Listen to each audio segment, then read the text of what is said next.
Hello Aries, welcome to your 2026 Astroclock. I am so excited. I'm smiling ear to ear right now. We are doing the new round of Astroclocks.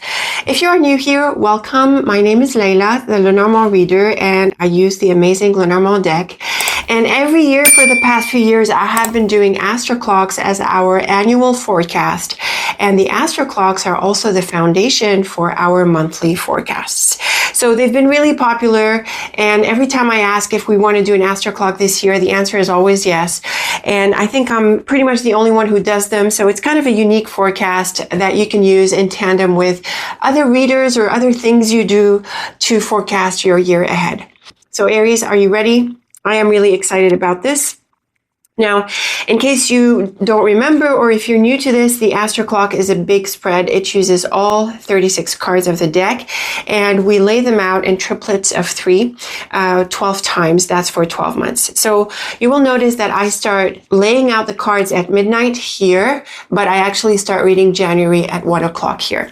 So let's get right into it, Aries. Let's deal out your Astroclock for 2026.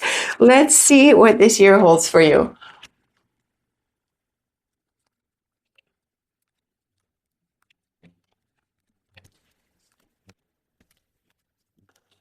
Okay, Aries, here is your Astroclock. I'm still fixing a little bit the cards. You see there's so many of them, all 36 cards of them, so it looks a little bit messy.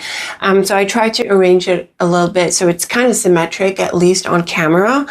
And as you can see, we've got 12 groups of 3 cards. So these are the Astroclock triplets, and each group belongs to a month of the year. As you noticed, I start dealing out the cards at midnight, and then I start reading at 1 o'clock. This is January. And we go around the clock, clockwise, all the way up to December 2026. Now, if you do your own Astroclock, you might lay out the cards in a different way. I encourage you to try your hand at it. I gave a master class in the Astroclock, and it involves other techniques called astromapping. So I'll see if I make this available to purchase individually. It's normally part of the community. So in the community, you have access to all of the master classes and workshops. Okay, with this said, Aries, let's get an overview of your Astroclock. So before I go month by month, I like to orient myself and get a sense of where the strong cards are, like the strongly positive, the strongly negative, and some of the theme cards like work, money, relationships.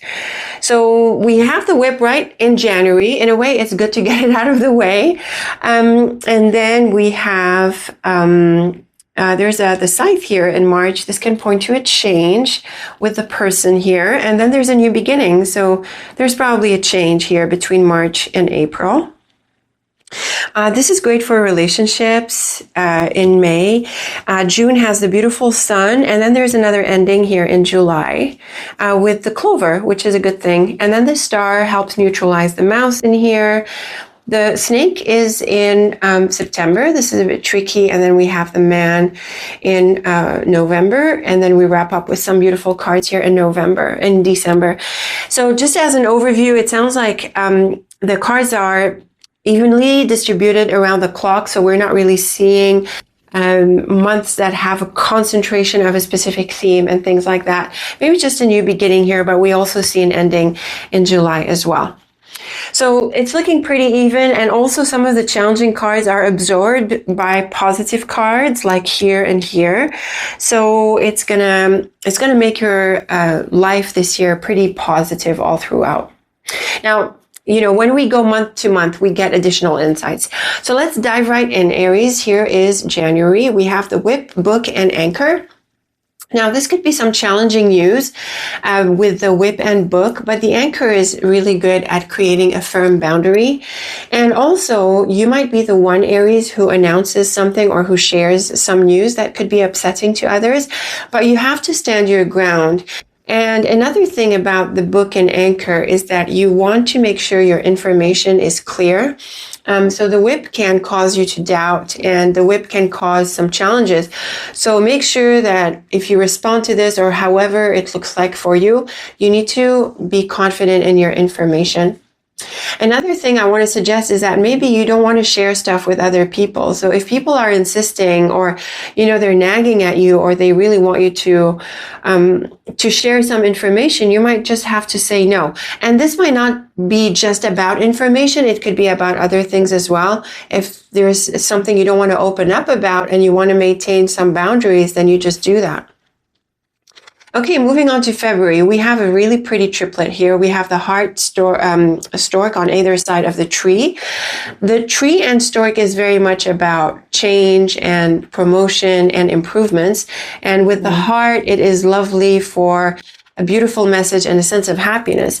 So this is a triplet that can give you a lot of freedom, that could give you a sense of well-being in general, and a sense of growth. So you definitely want to give yourself room and space and a time to pursue the things that make you happy. The tree is often a card of solitude, and so maybe you're going off on your own. But the heart is also a card of emotion, so maybe something is picking up in a relationship. Now here is March. We have the scythe with the woman and fish, and this can take on a few different possibilities. And as you know, we're going to go to month, we're going to do the monthly forecast. So we use these 3 cards as a foundation for our monthly forecast. So when we get to March and all of the other months, we will build on these triplets and we'll get more information about them. So stay tuned for that. Now, the scythe with the woman and fish can mean a few things, like I was saying. The scythe is often a card of breakups and severance. So there can be a separation from this woman. And the fish here suggests that it could be money related. So she could be a business partner or a customer or a colleague or someone else in your life that involves your finances, your work, your business. So you could be breaking off with her. But the flip side is also possible, because the scythe is a card of sudden opportunities or sudden changes, anything sudden. And the woman and fish can suggest that, you go into partnership with someone, or she brings you an opportunity. So you have to respond to this with some urgency. So the scythe can sort of go in both ways. And when we get to the month, we will read more about them. Here's a good one, though, and I think it builds nicely on the March cards. We have the fox, key, and a child. And this is very much a combination for a new beginning, but specifically when it comes to work, because the fox is a card of jobs, and the key is about success. And with the child, we see that you have an opportunity. You're able to unlock an opportunity. So a new job is really possible, especially since we have the fish in March. So it could be building on the March cards. The fox, as you might know, is also a card of deception and challenge. And the card can warn you against someone who is playing against you, or a trap or a scam or something like that. But the key and child really changes this, and it suggests that you are able to turn this around to your advantage. So I'm not so sure the fox here is about anything deceptive, because the key and child points to a wonderful new opportunity. But we'll see when we get to the month. But certainly, April is looking promising for a new beginning and success, and probably at work. Here's May. We have the ring, lily, and dog. And this is a lovely triplet for a long-term relationship, for a committed relationship. It can be something like marriage and long-term commitments. The dog is a card of friends, but when it comes with the ring, it can point to a partnership, like a closer kind of partnership. And also it can point to love growing out of a friendship. So that could be at play. Now, the lily is that element of longevity, the long term, and that kind of thing. But it is also a card of career and professionalism. So maybe you are expanding your network, or you're collaborating with someone, partnering with someone for your work. So the cards can apply in different contexts. And it does build on the previous cards as well, where there was a focus on money, jobs, and here it's a career partnership. Very steady, very solid. Now, moving on to June, we have the Sun, Bird, and Rider, and this is great news. Both the Bird and Rider are news cards, and the Sun is one of the brightest cards of the deck. So it definitely points to some happy news. The Rider and Bird can also suggest a trip. I would say shorter trips. the longer trips are with the mountain and ship and the road. These two cards point to quicker, shorter trips. And they don't have to represent travel as such, but they could represent going places here and there. So the sun is going to keep you busy and happy, and it sounds like really exciting news or a happy trip. So this could be a good time to take a break, even if it's short, Aries. Now here's July. We mentioned July earlier when we were doing the overview. We have the Clover, Cross, and Coffin, and this is clearly an ending, and an ending that has to happen. The Clover, though, suggests that it's a good thing. You want to let go. You want to end it. You want to bring it to a close. The Cross and Coffin have a heavier feel, but the Clover is going to help with this. In another sense, the Cross and Coffin can sometimes point to someone who has passed on. And if you're one of those who are sensitive to the people who have passed on, it's possible that you could connect with them somehow, or you have a feeling about them, or they sort of figure in your life in these emotional and spiritual ways, and they could bring you signs or something interesting, because the Clover and Cross is very much about chance and luck and these forces that are happening. So a lovely triplet to bring things to a close, to come to terms with it, and to let go. Now here is August. We have the Star, Mountain, and Mouse. The Star is one of the brightest cards of the deck. It is the card of wish fulfillment and all-around well-being. And the Mouse and Mountain is going to bring some obstacles, especially speed bumps, blockages, things that get in your way. And the thing about the Star is that it's going to help you overcome these. So don't be deterred by any of the challenges that come your way. Do pursue your goals. Do pursue your objectives. The Mountain is also a card that represents a place abroad. So maybe you are considering something to do abroad. Maybe you're moving, or maybe you're considering having a connection there or a foothold or something, and it could be a plane trip.